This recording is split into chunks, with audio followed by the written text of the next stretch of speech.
প্রায় ৮ মাস ধরে তারা বেতন পাচ্ছে না বলে রানীগঞ্জের মারোয়ারি হাসপাতালে চুক্তিভিত্তিক কর্মীদের অভিযোগ। সংশ্লিষ্ট কর্তৃপক্ষ বেতন বন্ধ রাখার কথা স্বীকার করে নিয়েছেন। এই অবস্থায় বেতনের দাবিতে বুধবার সকাল 10টা থেকে প্রায় 1 ঘন্টা ধরে মারোয়ারি হাসপাতালের সদর দরজার সামনে বিক্ষোভ দেখালেন ওই হাসপাতালের চুক্তিভিত্তিক কর্মীরা। এই বিক্ষোভ কর্মসূচি প্রসঙ্গে আসানসোল সাব ডিভিশন হাসপাতাল ইউনিয়নের সভাপতি সুপ্রিয় রায় জানান, বিগত প্রায় 8 মাস ধরে এখানকার চুক্তিভিত্তিক কর্মীরা বেতন পাচ্ছেন না।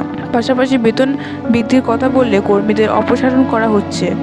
দিন দিন নিত্য প্রয়োজনীয় জিনিসের দাম বাড়ছে, তার সঙ্গে বাড়ছে হাসপাতালের রোগীদের ফিস, অথচ বেতন পরিকাঠামোয় কোনো পরিবর্তন হচ্ছে না। কি মনোভাব চালিয়ে যাচ্ছেন হাসপাতাল কর্তৃপক্ষ। কর্মচারীদের বেতন বৃদ্ধি হচ্ছে না। কর্মচারীদের বলা হচ্ছে তোমরা পেটে গামছা বেঁধে কাজ করো। আজ 2 মাস পর 2.5 মাস পরে বেতন দেওয়া হচ্ছে। কর্মচারীদের ওপরে জুলুম চলছে। কর্মচারীরা কেউ প্রতিবাদ করলে তাদেরকে ছাঁটাই করা হচ্ছে।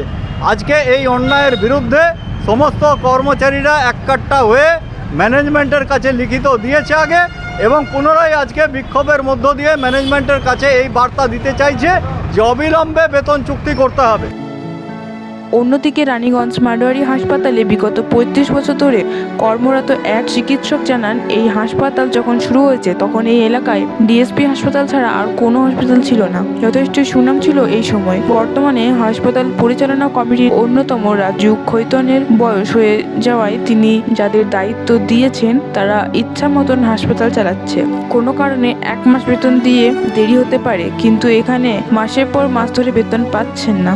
হাসপাতাল কর্মীরা আর এক বিরুদ্ধে বলতে গেলেন তাদের চাকরি থেকে বহিষ্কার করা হচ্ছে। রাজু খৈতান চান হাসপাতালে উন্নতি হোক, কিন্তু তিনি যাদের দায়িত্ব দিয়েছেন সেই বিষ্ণু খৈতান এবং তার সহকর্মীরা হাসপাতালটাকে নষ্টের দিকে নিয়ে যাচ্ছেন। যদি পরিচ্ছন্ন নয়, পরিচ্ছন্নভাবে যদি কাজ করতে হয়, একটা সেবা দিতে হয়, তাকে ম্যানেজমেন্টকেও পরিচ্ছন্ন থাকতে হয়। পরিচ্ছন্ন বলতে গেলে পরিষ্কার থাকতে হবে। তাদেরকে মাসে 1 মাসে কোনো কারণে হয়তো কোনোবারে স্যালারিটা একবার হলো, কিন্তু বারবার সারা বছর ধরে 8 মাস 7 মাস পর কোনো অনিশ্চিতভাবে স্যালারি দিলে হবে?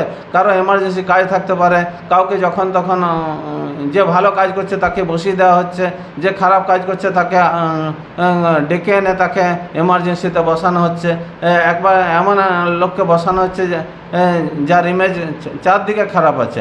হাসপাতালে চড় মারা হলে এমন একজন লোককে, একটা মেয়ে এসে চড় মারলো, অপমান করলো, সেইটাকে সম্মান দিয়ে তাকে এমার্জেন্সিতে দেওয়া হচ্ছে।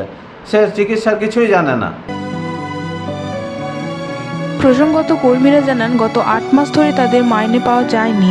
অন্যদিকে কর্তৃপক্ষের কাছে প্রস্তাব জানাতে গেলে টালবাহানা চালিয়ে যাচ্ছেন বলে অভিযোগ জানান কর্মীরা। তবে এই বিষয়ে কর্তৃপক্ষের কাছে সাংবাদিকরা জানাতে চাইলে কোনো প্রতিক্রিয়া মেলেনি। Bureau report, activist Bangla, Raniganj.